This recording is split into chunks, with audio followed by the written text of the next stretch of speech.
m'agradaria molt poder conversar amb vosaltres en català, però no puc.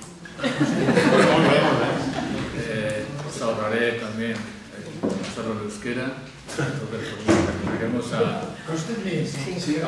recurriremos a esa otra lengua común que tenemos entre todas para conversar sobre cuestiones que son muy importantes, muy relevantes, que nos afectan a todas y a todos y que, bueno, pues desgraciadamente es probable que hoy no resolvamos, pero intentaremos plantear pues para poder afrontarlas mejor. Me ha interesado mucho todo lo que he escuchado esta mañana y haré alguna referencia.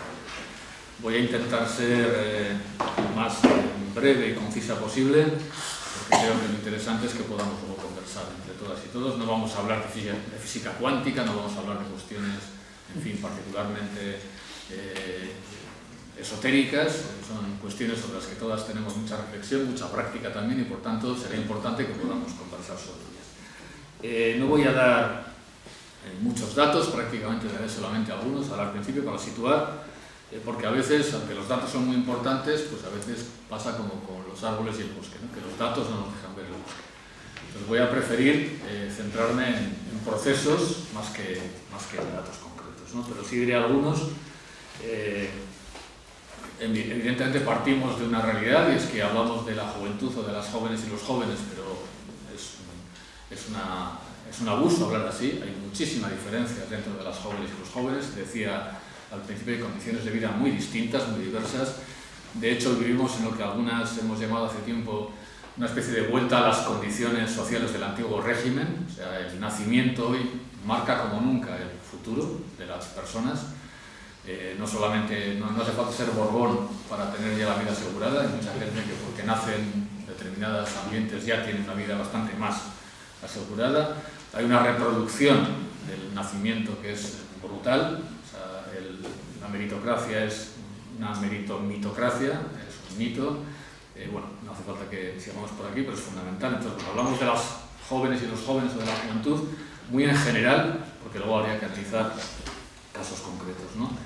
En todo caso, la juventud independizada en España, y estoy dando datos de un estudio muy reciente de diciembre del año pasado, la juventud independizada en España vive en hogares en los que la renta por unidad de consumo es un 15% de media inferior a la media española.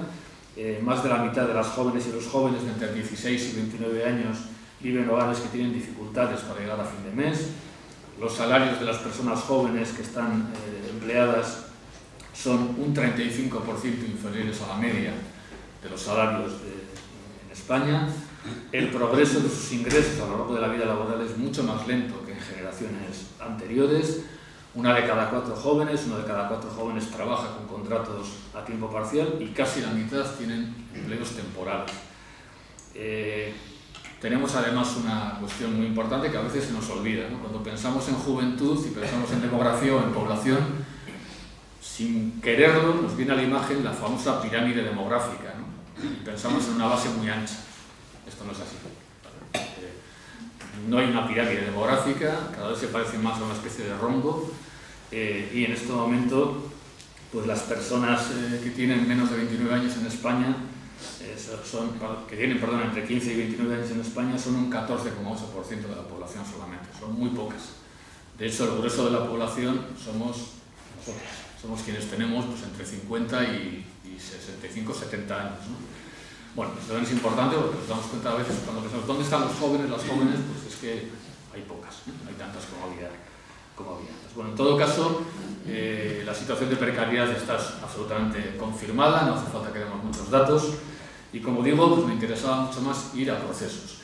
Y cuando pensamos en procesos, pues digo algo que también es muy conocido para nosotras, pero que me parece que es importante destacarlo, ¿no? Y me voy a permitir, no voy a dar muchos datos, tampoco voy a dar muchas citas, pero sí me interesa mucho empezar con una cita de un economista, David Anisi, desgraciadamente fallecido hace unos años, que es autor de un libro de referencia para mí, para analizar lo que está pasando con los derechos sociales en el mundo y en el Estado en concreto y en Europa, que es el libro Creadores de escasez, del bienestar al miedo. Es un libro publicado en el año 1995, repito la fecha, 1995, y el libro empezaba así. Me vais a permitir que lo lea porque creo que nos va a situar muy bien.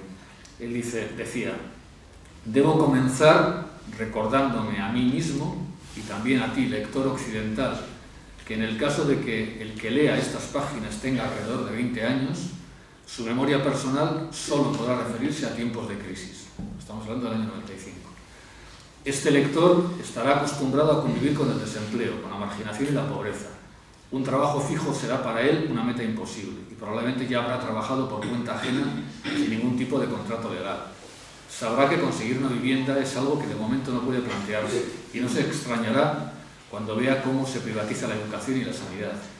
Estará tan acostumbrado a los vigilantes jurados que no verán ellos la privatización también de parte de lo que fue un importante servicio público, la sanidad. No se escandalizará cuando se hable de flexibilizar el mercado de trabajo, puesto que él o ella ya se encuentran suficientemente flexibilizados desde que tenían uso de la razón. Y cuando oiga hablar de los problemas de las pensiones de jubilación, le parecerá simplemente que el tema no va a comer. Voy a tratar de contar aquí a ese lector que las cosas no fueron así siempre. Creo que es algo muy importante, porque está escrito en el año 95. O sea, parece que cada año descubrimos la precariedad. Y cada año decimos, oh, la precariedad. No, la precariedad se ha convertido en algo no anormal, sino normal en el modelo económico que tenemos, ¿no?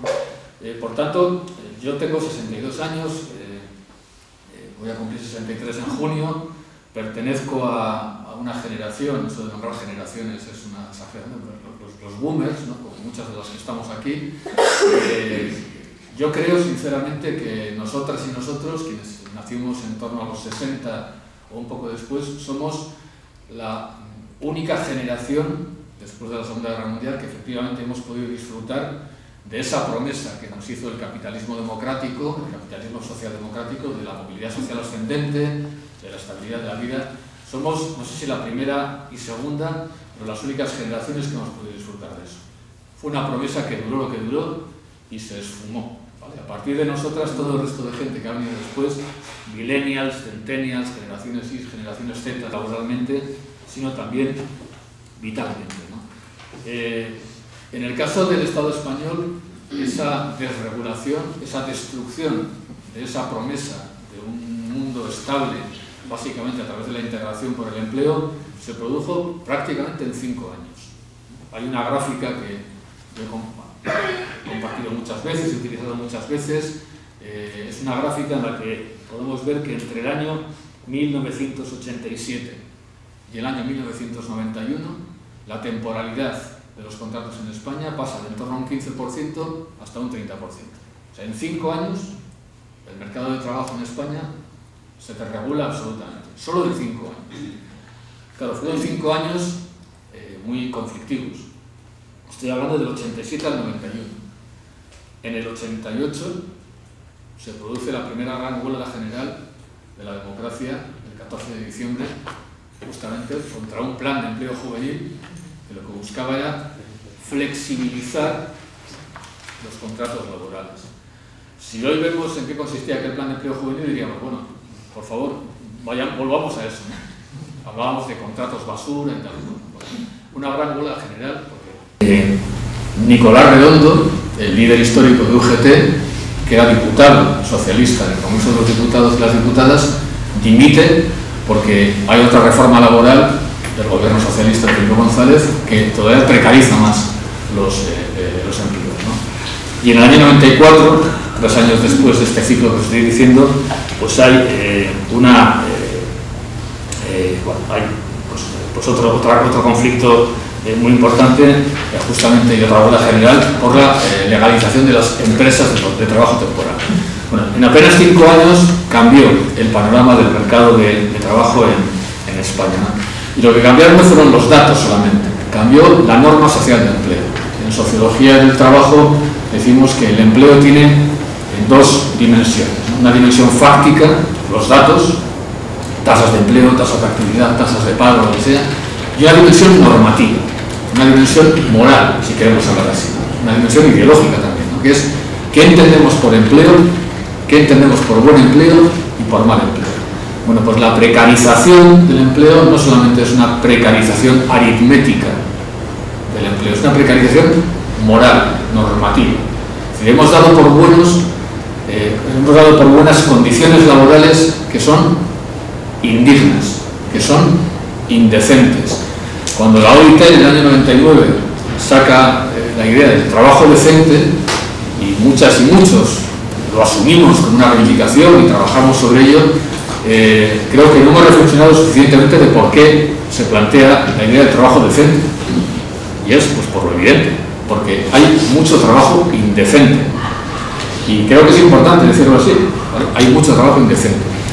Hay empleos a los que llamamos empleos y no hubiéramos considerado jamás que eran empleos en otros términos, bajo otras normas sociales de empleo. Pongo un ejemplo muy rápido. En el País Vasco, la actividad se mide, se contabiliza estadísticamente a través de una encuesta, que es una encuesta que hace el Instituto Vasco de Estadística, Eustat, que se llama la PRA, la encuesta de la población en relación a su actividad.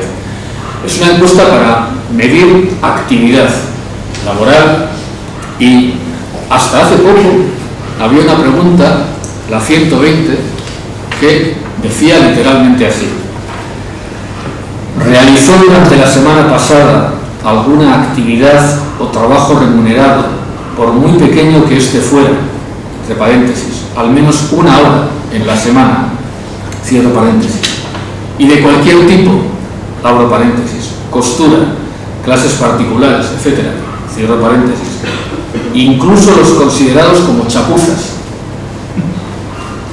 Esto se preguntaba en una encuesta oficial sobre la actividad. No sé, quiero creer que algo habrá tenido que ver las denuncias que hemos hecho mucha gente sobre esto durante muchos años. Ahora se ha modificado la pregunta, pero sigue siendo una pregunta terrible, que es así: ¿realizó durante la semana de referencia alguna actividad o trabajo remunerado, por muy pequeño que éste fuera, al menos una hora en la semana y de cualquier tipo, clases particulares, fontanería, electricidad, costura, etcétera? Han quitado lo de chapuzas, pero sigue siendo una chapuza, ¿no? Sigue siendo una chapuza.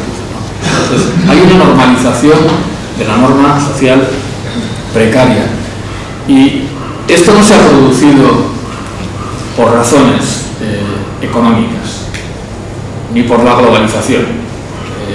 En este momento en España toda la administración pública se enfrenta a algo que le demanda Europa, que es que tiene que regularizar de una vez por todas sus plantillas y reducir drásticamente la precariedad que hay en las plantillas, ¿no? En mi universidad, en la Universidad del País Vasco, la precariedad es atroz. En mi pasillo, en mi departamento, pues podemos estar desde personas como yo, que somos funcionarias y que damos una serie de pruebas de clase y tal, y otras personas que hacen lo mismo exactamente que yo, pero vienen de bolsas de sustitución. Hacen lo mismo, pero están en bolsas de sustitución. Hay un montón de gente. De hecho, en algunos ámbitos de la administración pública vasca hay, en sanidad, en educación, hay niveles de precariedad que son del 40%, etcétera, ¿no? Claro, eso no es por la globalización. O sea, no hay ningún riesgo de que venga una trabajadora china que va a dar clases de sociología más barata que yo. O sea, ¿no? O sea, ni traemos sociología de China que luego vendemos aquí en Euskadi, ¿no? O sea, no tiene nada que ver con la competencia internacional. Tiene que ver simplemente con la aplicación de un uso, de un modelo de gestión del empleo que ha encontrado por fin la fórmula para descargar de costes económicos y de otros costes también, de costes políticos, de costes de conflicto a las empresas, que es la gestión cada vez más precaria del recurso humano. O sea, el coste fijo más complicado de gestionar para cualquier empresa o institución que trabaja con personas era justamente la persona. Bueno, pues cada vez se ha ido abriendo más la posibilidad de contratar pues, por horas, por minutos, por segundos.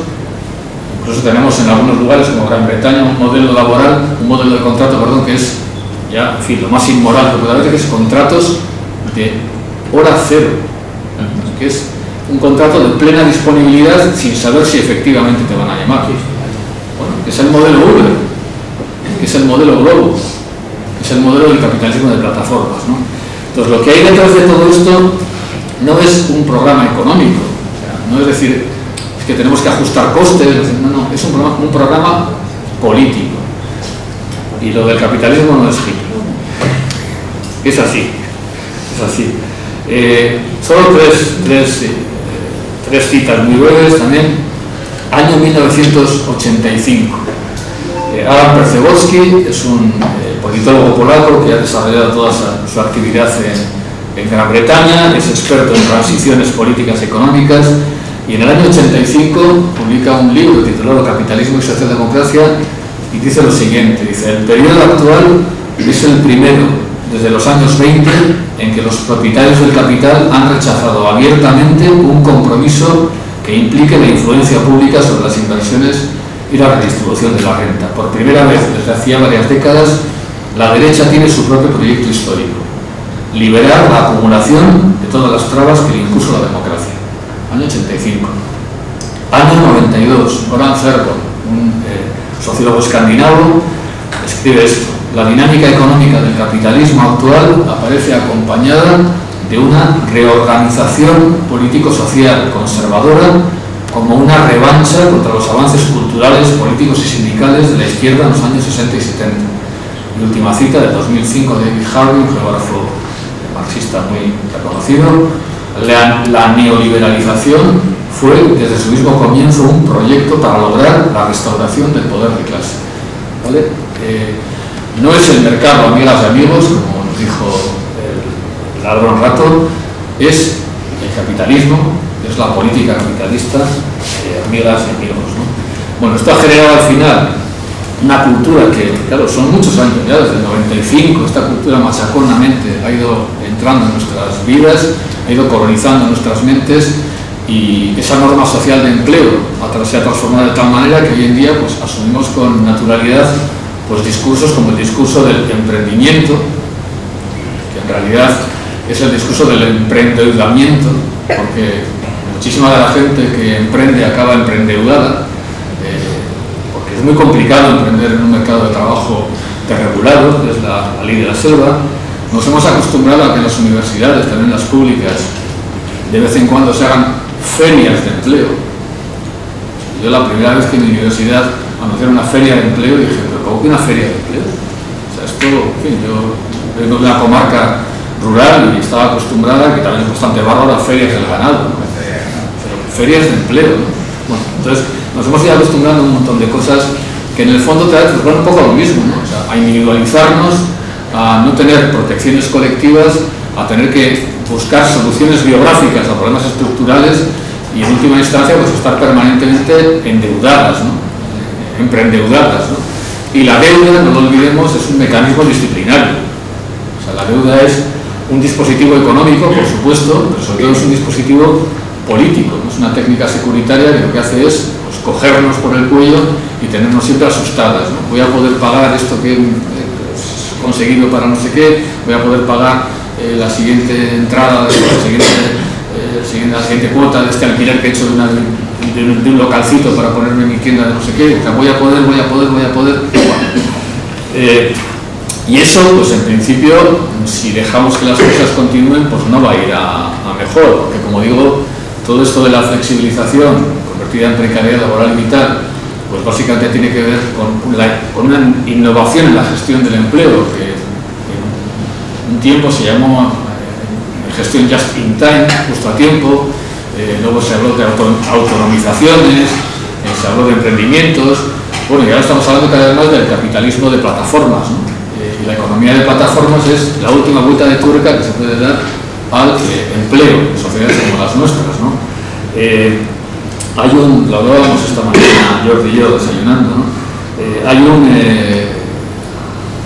Hay un ingeniero alemán, Klaus Schwab, que es el director gerente y fundador del Foro de Davos, y este hombre publicó hace 3 años un libro, se titula La Cuarta Revolución Industrial, en el que habla de qué va a ser eso de la automatización lo más total posible de la economía y de los empleos, ¿no? Y si algo no se le puede achacar es falta es que oculte las cartas, ¿vale? O sea, las muestra con toda claridad.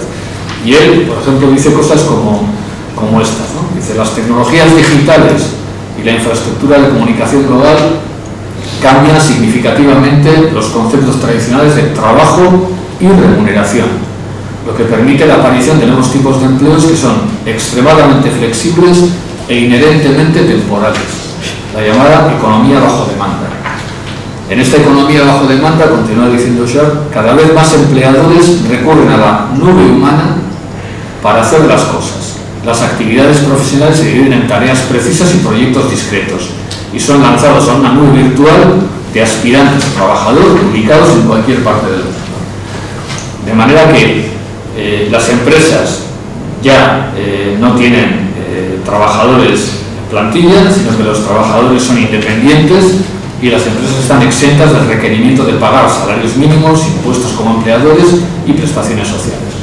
Y claro, ¿esto qué beneficio tiene para las trabajadoras y los trabajadores? Pues él dice, para las personas que están en la nube, las principales ventajas residen en la libertad de trabajar o no y la movilidad incomparable de que disfrutan por pertenecer a una red virtual global. Claro, ya Marx hablaba del ejército laboral de reserva, pero al menos el ejército laboral de reserva era un ejército localizado. O sea, podías ver la cola de quienes podían competir contigo, ¿no? Claro, ahora estás en la nube, pues no ves la cola. Entonces, esto que ya se hace en las empresas pues, de reparto, en Globo, en Uber, en todo esto, o sea, Amazon funciona también así.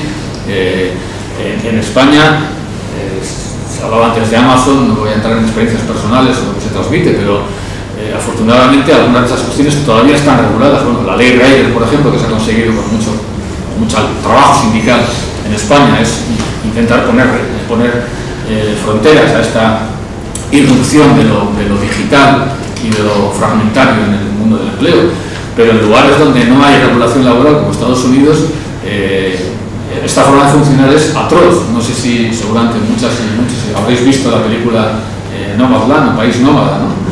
Si no lo habéis visto, lo recomiendo, y sobre todo leer el libro de la periodista en el que está basado, que es real, ¿no? Amazon, en un país como Estados Unidos, funciona de la siguiente manera.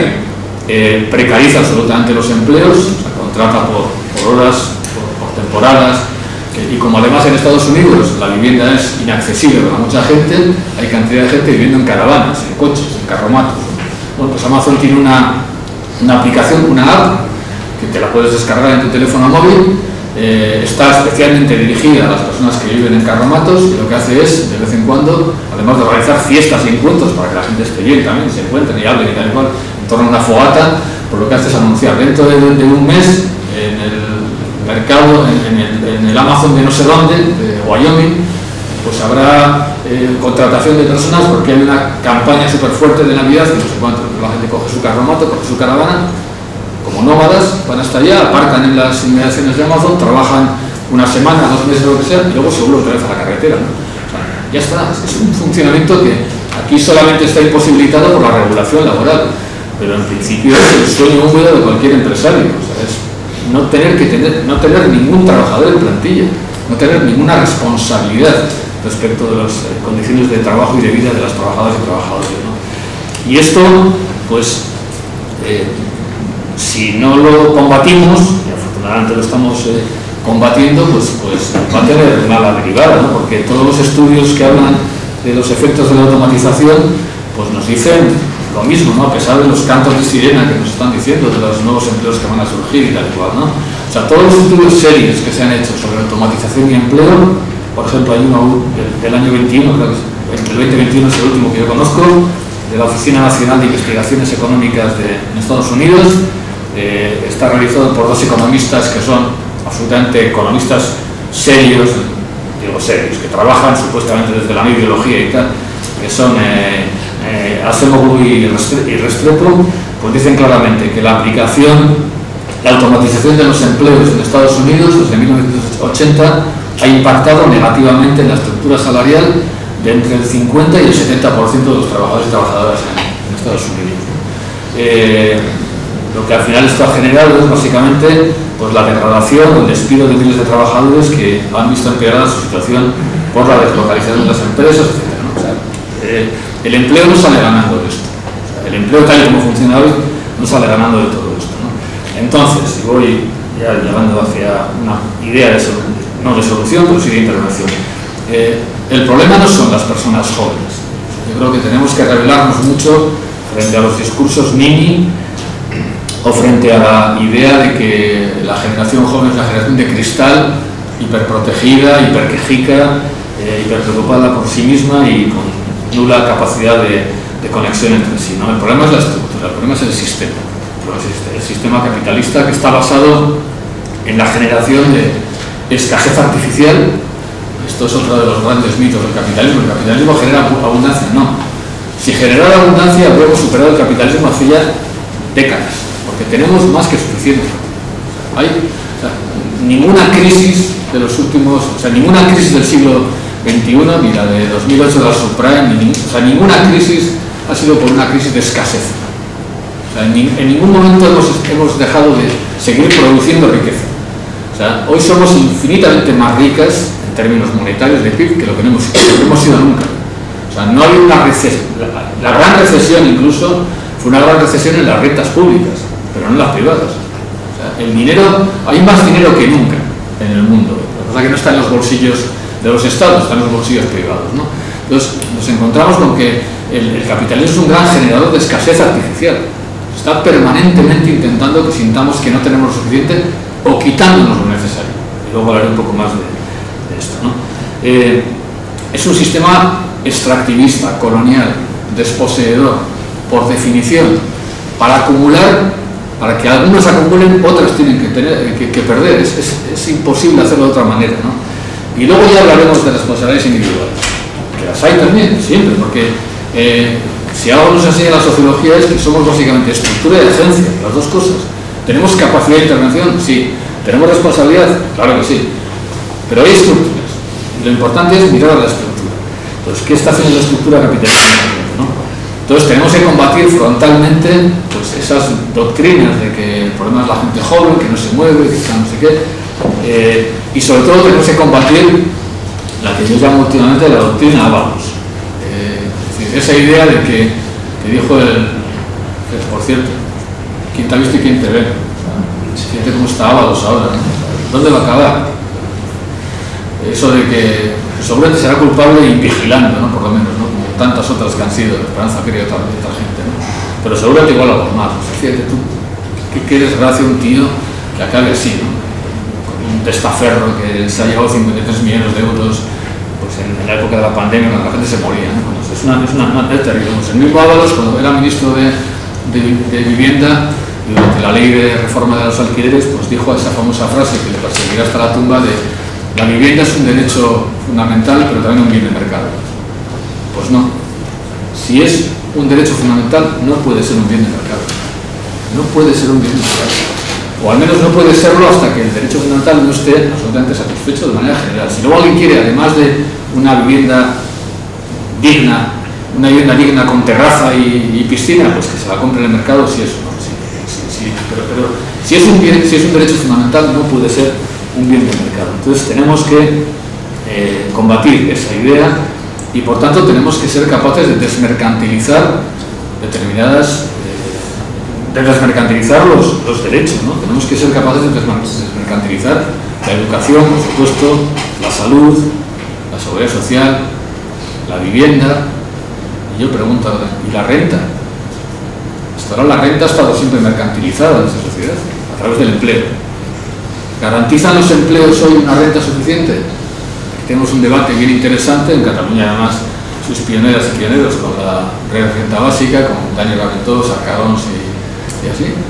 No voy a entrar aquí, luego si queréis entramos, vamos a quedarnos con el empleo, pero bueno, la renta básica universal. No hay que desmercantilizar también la renta. O vamos a seguir confiando en que el empleo sea la única fuente de renta, porque la renta es un derecho humano fundamental, igual que la salud y la educación, es la vía para acceder a muchos derechos, ¿no? Bueno, lo dejo aquí y ya si queréis luego lo hablamos, ¿no? Pero bueno, yo creo que es fundamental que nos planteemos algunas de estas cuestiones. Bueno, me voy a centrar en el tema del empleo. Y centrándome en el tema del empleo, y ya para ir terminando en 5 o 8 minutos, yo creo que sí tenemos que asumir una cosilla, en mi opinión, ¿no? Una es que la flexibilidad ha llegado para quedarse. O sea, la salida no está hacia atrás, está hacia adelante. No podemos desinventar la flexibilidad. Y no me refiero solo a la flexibilidad económica o laboral, sino a la flexibilidad como modo de vida. No veo a mi hija, ni veo a mis alumnas y alumnos queriendo reivindicar pues, el viejo modelo de empleo de 5 días, 6 días a la semana, 8 horas, no sé cuántos al día, durante 35 años. No lo sé. Aquí no voy a hablar por las jóvenes y los jóvenes, pero no veo que esa sea la solución. Yo creo que el conjunto de nuestras vidas son vidas más flexibles, más individualizadas, más fragmentadas también, con lo bueno y lo malo que tiene todo esto, ¿no? Pero también las otras vidas eran vidas muy formalizadas.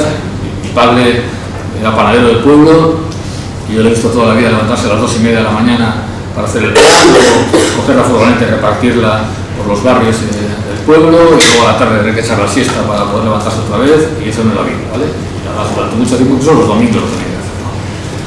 Eso sí, tenemos que rechazar las aproximaciones que yo llamo horizontales y que contraponen seguridad y flexibilidad, ¿vale? Si la flexibilidad está en un polo y la seguridad en otro, al final acabamos sacrificando una por otra, ¿no? A más seguridad, menos flexibilidad, menos libertad, menos capacidad de decisión a veces, y a más flexibilidad, menos seguridad. No, tenemos que repensar la relación entre flexibilidad, dinamismo de la vida y seguridad, y ponerlo en clave horizontal, ¿no? Y la pregunta sería, ¿cuánta seguridad es imprescindible para poder tener toda la flexibilidad necesaria o querida, ¿no?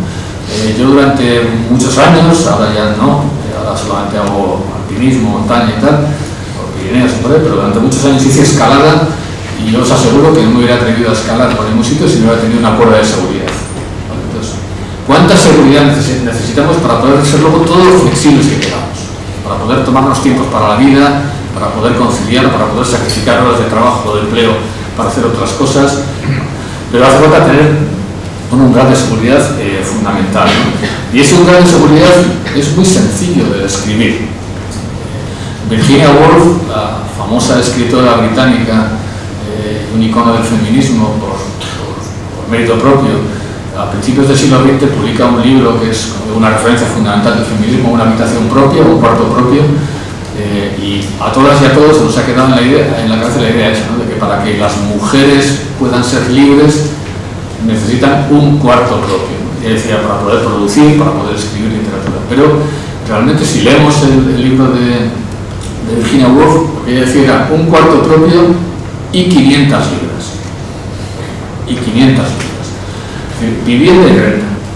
Punto. O sea, vivienda garantizada y renta garantizada. Es lo que necesitamos fundamentalmente para poder tener vidas en libertad, vidas en desarrollo, vidas en flexibilidad, donde podamos elegir, claro, por ejemplo, se habla mucho de conciliar vida laboral y vida familiar. Pero conciliar vida laboral y vida política, pero estamos profesionalizando la vida democrática. Eso es un horror. O sea, que una persona, pues me parece súper meritorio lo que nos comentaba, una persona joven diga, yo quiero dedicarme un tiempo a trabajar desde el servicio público, como tú decías muy bien, es admirable, por mis vecinas y vecinos. ¿Y la vuelta qué? ¿Y el mientras tanto qué? Pues ¿cómo conciliamos la complejidad de la vida con la seguridad necesaria para poder vivir, ¿no? Pues solamente lo podemos hacer si conseguimos que haya una renta y una vivienda garantizadas, ¿no? Si el empleo no las garantiza, tendremos que garantizarlos por otras vías, pero esto es fundamental, ¿no? Bueno, y hay pues muchas propuestas, afortunadamente, que van en esta dirección de cómo hacer que el empleo sea una mejor garantía de una renta que nos permita luego darnos seguridades, ¿no? No voy a entrar en cada una de ellas, pero hay muchísimas, afortunadamente. El Club de Roma hace años, en el 92, hablaba de un sistema de trabajo estratificado.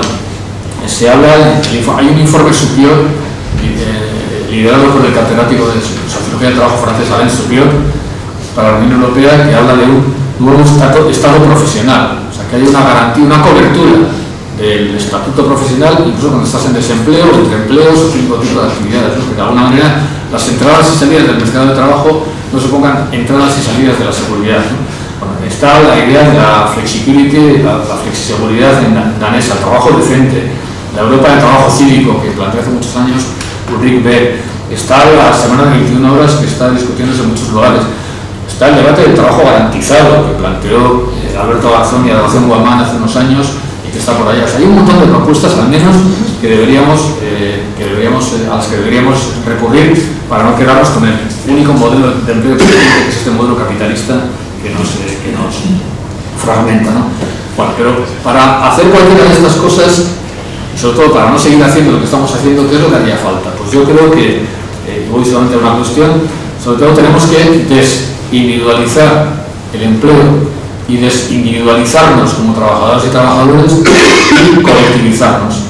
Y en esto, pues seguramente voy a ser ahora pues, más viejuno que ni sé, pero está todo inventado. O sea, la mejor herramienta que tenemos hoy por hoy para poder desindividualizar el empleo, desindividualizarnos como empleados, como trabajadores y trabajadores, es la organización sindical. O sea, yo lo siento mucho, no hay una herramienta mejor.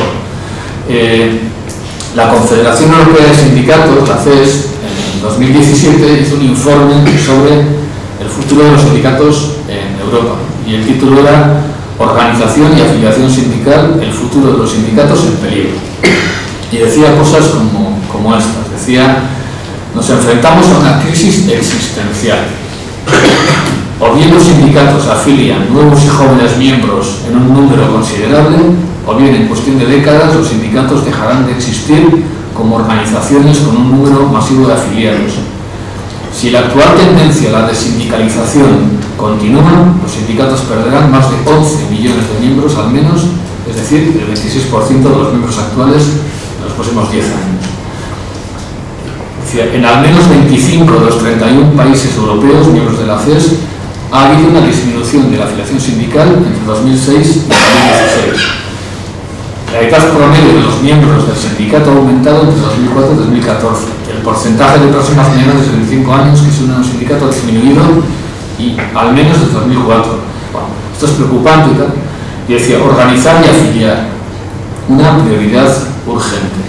Claro, pero es una prioridad no para salvar a los sindicatos. Si tienen que hundirse, que se hundan, ¿no? Es para salvar a las trabajadoras y a los trabajadores.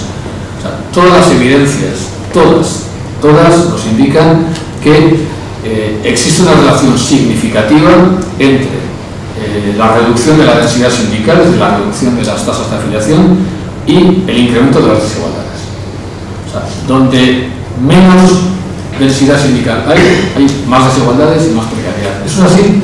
O sea, la mejor apuesta que puede hacer una mujer, un hombre, una joven, un joven que empiezan a plantearse su vida laboral, o incluso antes, se lo digo a mis alumnos y alumnos, evidentemente no hacen caso y hacen bien, es afiliados a un sindicato.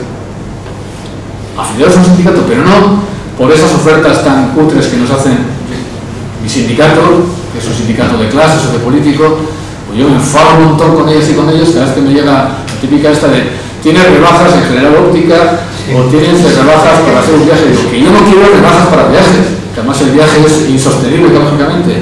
Yo quiero una buena acción sindical, quiero formación sindical, quiero que publiquéis cosas, quiero que las publicaciones sean más extendidas. Yo no quiero que me rebajéis nada, ni de vacaciones, ni cosas de estas, ni el seguro de coche, no quiero eso. Pero al final, para poder captarnos, tienen que ir por esta vía, lo cual es muy preocupante y habla un poquito más también de nosotras y nosotros, ¿no? Entonces, bueno, pues el sindicato es una herramienta fundamental de organización del empleo. No estoy diciendo nada que no sepamos, ¿no? Y es curioso lo que está pasando en el Estado español, ¿no? Porque según algunos de los últimos datos del CIS, pues resulta que entre 1996 y 2017 la confianza de la sociedad española a los sindicatos ha descendido enormemente. Ha pasado del... el porcentaje de personas que dicen que no tienen ninguna confianza en los sindicatos ha pasado del 19,4% en el año 96 al 38% en el año 2017. Hay una desconfianza en los sindicatos, ¿no? Pero sin embargo, en 2016, un año antes de esa última encuesta, el 68,5% de la gente decíamos que los sindicatos son necesarios. Entonces, por una parte, son necesarios, pero no confiamos en ellos, ¿no? Entonces, hay una disonancia cognitiva que tenemos que combatir. ¿Cómo la combatimos? Seguramente de muchas formas, y lo que voy a decir ahora solamente sea una vía, pero yo sí creo que hay una que que es importante, ¿no? Por una parte, los sindicatos tienen que repensarse. Unai Sordo, el actual secretario general de Comisiones Obreras y buen amigo mío, publicó en 2019 un libro interesante, Un futuro sin sindicatos, se titula, ¿no? Y en ese libro, entre algunas cosas mejores y otras más discutibles, dice algo que a mí me parece esencial. Es lo siguiente, dice: el sindicato se tiene que organizar de manera que facilite la integración de lo que la empresa ha desintegrado. Esto es la clave. O sea, o el sindicato es capaz de integrar todo lo que la empresa y la economía capitalista actual está desintegrando, que no solamente es desintegración del empleo, es desintegración de las vidas, o si no, no va a conseguir ser un interlocutor válido para las vidas desintegradas. Si el sindicato solo actúa contra la desintegración de quienes ya están en la empresa, pues tendrá la acogida y el seguimiento de quienes ya están en la empresa y ven en riesgo la integridad de su trabajo y de su vida. Pero si el sindicato no es capaz de luchar contra la desintegración generalizada, contra la precarización generalizada que supone esta forma de funcionar este capitalismo, y por tanto actúa fuera de la empresa también, pues no va a ser atractivo para las personas que todavía no han accedido al mercado de trabajo o que han accedido en trabajos tan autónomos, desregulados, etc., ¿no? Entonces tiene que ser capaz de integrar dentro y fuera de la empresa. Y aquí pues yo creo que tenemos algunos modelos sindicales que podríamos aprender bastante y que tienen que ver con algunas cosas que han salido en las intervenciones de esta mañana, que me parecen muy interesantes todas ellas, ¿no? Tal vez el modelo sindical que hemos desarrollado en Europa, un modelo muy ideologizado, muy de clase, pero de clase entendida en términos más marxistas y tal, pues ha supuesto una especie como de superpolitización de la acción sindical que en ocasiones ha alejado al sindicato de la propia vida, que es una vida a veces pues, mucho menos politizada, mucho más cotidiana. Yo creo que el sindicalismo anglosajón es un sindicalismo mucho más pegado a la realidad de la vida cotidiana, ¿no? Y hay toda una tradición de organización también sindical ligada a las comunidades. Hay un sindicalismo de comunidad que en algunos casos se ha llamado pues, alt labor, o sea, un movimiento laboral casi alternativo, donde la comunidad es fundamental, el barrio. Los sindicatos están muy integrados, tenían, pensemos en el sindicalismo británico de los mineros, ¿no? Tenían desde bandas de música, ateneos, grupos culturales, o sea, estaban muy implicados en la vida de las comunidades, de los barrios, ¿no? Creo que el sindicalismo europeo y español, sobre todo ya con la democracia, creo que sus orígenes en otros momentos sí estaba mucho más implicado en las luchas también más sociales, pero creo que se ha metido demasiado en la empresa, ¿no? Creo que tenemos que volver otra vez a hacer un sindicalismo de empresa sí, de fábrica sí, de oficina sí, pero sobre todo de barrio, ¿no? Tenemos que forjar alianzas con las realidades comunitarias, porque eso pues, va a permitir que estemos justamente al lado de las poblaciones, ¿no? De la vida que va más allá del empleo, ¿no? Bueno, creo que esto es fundamental y creo que aparecían algunas referencias bien interesantes en las intervenciones de la mañana este curso, ¿no? Bueno, yo creo que es esencial que en estos tiempos de diversidades yuxtapuestas, a veces enfrentadas, ¿no? A la hora de la trampa de la diversidad, de no sé qué, es muy importante que el sindicalismo esté en las diversidades, que el sindicalismo sea parte de las luchas interseccionales, porque o se ve como una realidad interseccionada también, o si no, no va a haber nada que hacer, ¿no? Yo imagino a Marx y Engels hoy en día queriendo escribir el manifiesto comunista y buscando cómo terminar, ¿no? Una frase buena para terminar. Venga, ya está, dice Engels, proletarios del mundo unidos, ¿no? Y entonces diría alguien que estaba diciendo, bueno, proletarios y proletarias, y proletarios, del mundo ya, pero del norte y del sur. Hoy no podemos funcionar con esas claves estrictamente laboralistas, estrictamente homogenizadoras en las que hemos trabajado históricamente. Hay que abrirse a la diversidad de la realidad, ¿no? Y eso lo tenemos que hacer en la calle, con la gente. Y para eso, pues las personas jóvenes son un destinatario, pues son un recurso fundamental. O sea, como las organizaciones sindicales no estén donde estén las personas jóvenes, donde están en los movimientos contra los desahucios, que están en el movimiento feminista, que están en el movimiento ecologista, que están en las universidades, ¿no? Yo no entiendo que mi sindicato en la universidad solamente se preocupe del PAS y del PDI. O sea, no entiendo que no tengamos capacidad de penetración en el mundo del alumnado y que no estemos atentas a recoger las problemáticas de las alumnas y de los alumnos, que son problemáticas que muchas veces son problemáticas más laborales, ¿no? Yo en el departamento en el que yo doy clase les decía el año pasado a mis compañeras: ¿sabéis que en nuestras alumnas de segundo en este momento tenemos tres madres que no tienen pareja, de las cuales dos son migradas y las tres trabajan en hostelería? O sea, ¿de verdad pensáis que estos son estudiantes solo? No son estudiantes que trabajan, son trabajadoras que estudian. O sea, que no es algo absolutamente extraño al mundo sindical, ¿no? Pero nos cuesta mucho romper esa idea, ¿no? Yo creo que es fundamental que hagamos esto, porque de lo contrario, efectivamente, la separación creciente de la realidad vital de las personas jóvenes y la realidad vital de quienes trabajamos en las organizaciones sindicales va a ser cada vez más separada, ¿no? Bueno, son algunas reflexiones que solamente quería hacer así a bote pronto, que no sé si tenemos ahora 5 minutos para charlar, y preferiría que ahora podamos conversar.